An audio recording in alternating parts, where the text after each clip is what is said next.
6h30, 9h, les matins de France Culture. Guillaume Erner. Eh oui, Marguerite Caton, la vie c'est une folie. Bonjour Marguerite. Bonjour Guillaume et bonjour à tous. Aujourd'hui, on va parler de l'adoption internationale. Oui, car mercredi dernier, avec près d'un an de retard, l'État a enfin rendu public les conclusions de la mission interministérielle d'enquête sur les pratiques illicites dans l'adoption internationale. Pour des milliers de Français adoptés à l'étranger qui ont découvert, en recherchant leurs origines, des dossiers irréguliers, des documents truqués, des consentements manquants, c'est un voile qui se lève sur les dérives d'un système. Mais c'est aussi une somme de nouvelles questions. Comment accompagner ces personnes et ces familles flouées? Quelle réparation? Sommes-nous aujourd'hui à l'abri de ces pratiques criminelles qui ont prospéré à la croisée du désir d'enfant et des inégalités de développement? Autant de questions que nous allons poser à Fabio Macedo. Bonjour. Bonjour. Vous êtes historien, chercheur post-doctorant à l'Université d'Angers, co-auteur avec Yves Denecher de l'étude historique sur les pratiques illicites dans l'adoption internationale en France. C'est une étude qui a précédé le rapport public. Ce que montre le texte publié par le gouvernement, c'est que l'adoption internationale s'est doublée d'un trafic lucratif d'enfants durant des décennies. Oui, tout à fait. Disons que les problèmes des pratiques illicites dans l'adoption internationale accompagnent l'existence même, depuis le départ, l'adoption internationale elle-même. C'est-à-dire que, à côté des pratiques tout à fait vertueuses et tout à fait légales, il y a toujours eu une zone grise, une zone qui a difficilement été encadrée par l'État, par les différents États. Vous dites depuis le début, c'est qu'en les années 60, l'origine d'un mouvement de plus en plus important d'adoption internationale? Disons que l'adoption internationale telle que l'on la connaît encore aujourd'hui est née suite à la fin de la Seconde Guerre mondiale.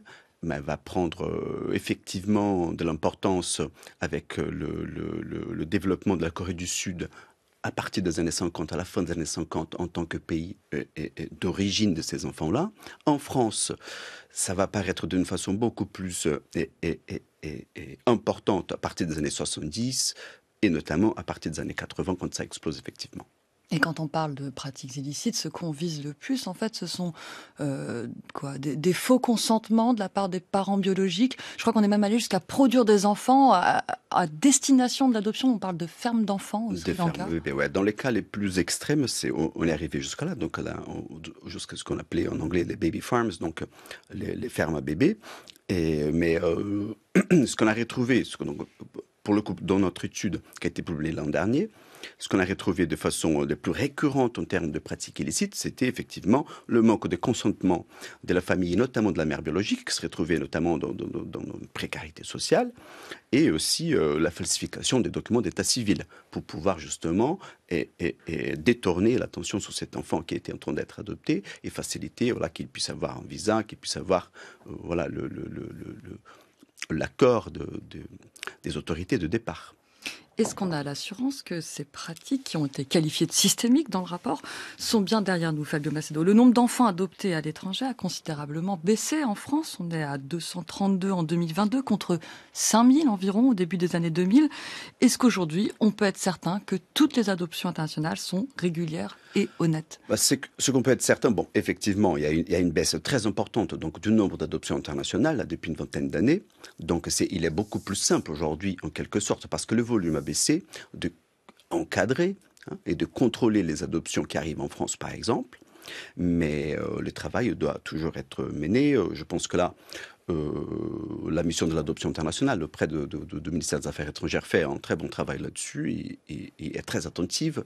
Et aujourd'hui, beaucoup plus que par le passé, et sur les moyens de contrôle qui peuvent être mis à disposition des citoyens et des citoyennes français qui s'y dirigent à l'étranger pour chercher un enfant. Donc aujourd'hui, il y a beaucoup plus de garanties. Il y a les contrôles nationaux, mais il y a aussi les traités internationaux qui ont joué un rôle très important dans la régulation de ces adoptions internationales. La Convention de la Haye, qui est signée en 1993, que la France ratifie en 1998, a vraiment joué un rôle majeur et elle institue la subsidiarité. Est-ce que vous pouvez nous expliquer ce principe? Le principe de subsidiarité,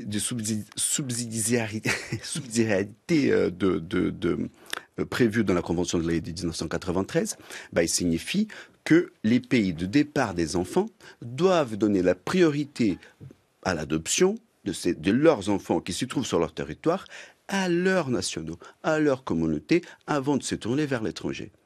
Et du coup, l'adoption internationale, c'est quoi? C'est le dernier recours? Pour les pays de départ des enfants, oui. Et c'est pour ça d'ailleurs qu'il y a de moins en moins d'enfants adoptables. C'est une des raisons. Le rapport signale des manquements collectifs sans s'attarder sur la responsabilité de l'État. Pour l'instant, il n'est pas question d'excuses publiques, comme c'est le cas dans d'autres pays européens.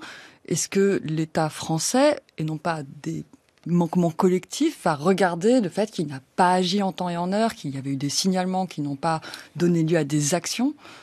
En tout cas, c'est ce qu'ils attendent, les associations, c'est qu'elles attendent les personnes qui sont en demande de cette reconnaissance de la part de l'État français, que l'État français puisse faire comme d'autres États européens l'ont déjà fait, c'est-à-dire qu'ils puissent se dire, bon, il y a eu des manquements collectifs, certes, mais il y a eu surtout des manquements de la part de l'État dans le contrôle, dans tous les processus de vérification, si c'était légal ou pas, et qu'ils puissent présenter des excuses publiques et faire des réparations nécessaires pour ces personnes-là. L'une des préconisations du rapport, c'est l'accompagnement des enfants adoptés dans la recherche de leurs origines une fois adultes. Il signale qu'il y a là aussi actuellement le développement de pratiques illicites, d'un business lucratif. Et quel est l'état de ce dispositif actuellement, Fabio Macedo ? L'État, le constat qu'il est totalement défaillant, alors qu'il y a une demande de plus en plus importante. Des demandes de plus en plus importantes. Les personnes adoptées se retrouvent dans une situation totalement difficile, dans un sens où ils veulent se retourner, aller trouver leur famille d'origine. Parfois, ils réalisent déjà, en regardant leur dossier, qu'il y a des zones d'ombre, donc qu'il y a des informations qui ne sont pas claires sur ces enfants-là, sur leurs propres origines, et donc ils veulent se tourner vers leur famille d'origine dans leur pays de naissance. Le problème, ils n'ont pas d'interlocuteurs fiables de la part des États, par exemple, de la part de la justice, que ce soit pour le cas de la France, en France, mais aussi dans leurs pays respectifs, et finissent par se tourner vers des intermédiaires qui sont là pour l'argent. Oui, il faudrait que le Conseil national pour l'accès aux origines personnelles accompagne ces personnes. Un dernier mot, Fabio Macedo. Le rapport souligne qu'aujourd'hui, les pratiques illicites se sont déplacées en périphérie de l'adoption proprement dite, notamment vers la GPA, la gestation pour autrui. Qu'est-ce qu'on observe de ce côté-ci ? Moi, je pense que le problème de la GPA, c'est qu'on va retrouver des similitudes avec les cas d'adoption internationale par le passé. Donc il y a 40, 50 ans, il y a 30 ans, quand l'adoption internationale n'était pas assez encadrée. Donc, ce qui se passe aujourd'hui actuellement aussi.